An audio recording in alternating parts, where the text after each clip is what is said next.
falar sobre os principais exames que você precisa fazer no seu paciente diabético antes de qualquer procedimento no consultório. O doutor André Viana vai conversar com a gente sobre isso, ele é médico endocrinologista. Doutor, quais são os exames? Bom, sempre que você se depara com um paciente diabético no seu consultório, você deve se preocupar primeiro se o controle da glicemia está bom, né? Então você vai ter que se preocupar se a glicemia do paciente está controlada, pelo menos abaixo de 180, para poder fazer algum procedimento mais invasivo, certo? Então, se o paciente tiver um exame de laboratório recente, é importante que ele traga isso para o consultório odontológico. E também eu aconselho todo dentista deve ter no seu consultório um aparelhinho de glicose, um glicosímetro portátil. Hoje você consegue fazer um teste de glicemia relativamente rápido e barato. Em 5 segundos você tem um resultado de glicemia do paciente. E se essa glicemia estiver alta, você deve encaminhar para o médico, primeiro avaliar, controlar, para depois trazer de volta para o consultório odontológico e realizar o procedimento. Um exame de hemoglobina glicada também é um exame muito importante. A hemoglobina glicada, ela proporciona você saber como é que andou o controle do diabetes do paciente nos últimos 3 meses.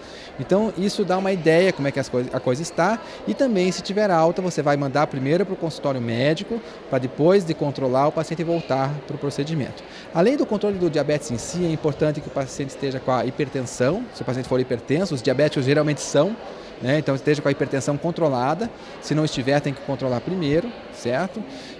E alguns exames básicos que você vai fazer com qualquer paciente que vai fazer procedimento odontológico, como um hemograma completo.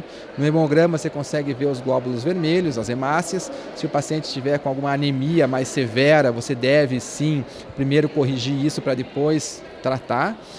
Os glóbulos brancos também, os leucócitos, você consegue identificar uma infecção que esteja ativa, que deve ser controlada primeiro antes de algum procedimento, e também o controle das plaquetas, que são as células da coagulação sanguínea. Se o paciente tiver baixa plaqueta, tem que controlar isso primeiro, porque o paciente pode ter qualquer sangramento inesperado durante o procedimento, ok?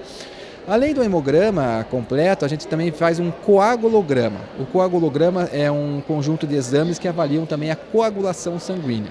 Um paciente com problema de coagulação que seja identificado num exame desse é um paciente de maior risco para sangramento.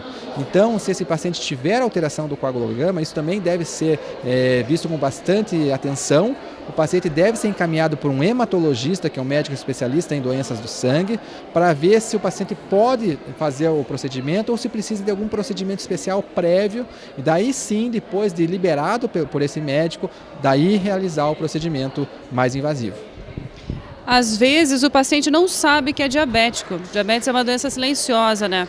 Se ele não souber, o primeiro exame que ele pode fazer é esse no consultório. Dando alterado, ele pode pedir toda essa outra série de exames, então. Esse é o procedimento correto. A questão é bem simples, né? Muitas pessoas, e a gente tem estudos que mostram isso, boa parte dos diabéticos não sabe que são. Certo? E a gente sabe que os diabéticos às vezes vão descobrir a doença cerca de 5 a 10 anos depois que a doença já existe. Então, antes de confiar no que o paciente diz, se ele é diabético ou não, um aparelho de glicemia no consultório é uma coisa barata, é um exame barato e dura 5 segundos. Né? Um aparelhinho de glicemia portátil deveria ser utilizado em qualquer paciente. Se o paciente for identificado com uma glicemia alterada, manda o paciente para o médico primeiro. Né? O dentista está zelando pela segurança do paciente e pela sua própria segurança profissional. Então, deve primeiro, né, conferir em qualquer pessoa, mesmo que ela não tenha histórico de diabetes. Se tiver tudo bem, pode fazer o procedimento tranquilamente. Ok, muito obrigada, doutor. E você, gostou desse conteúdo? Então não esqueça de compartilhar.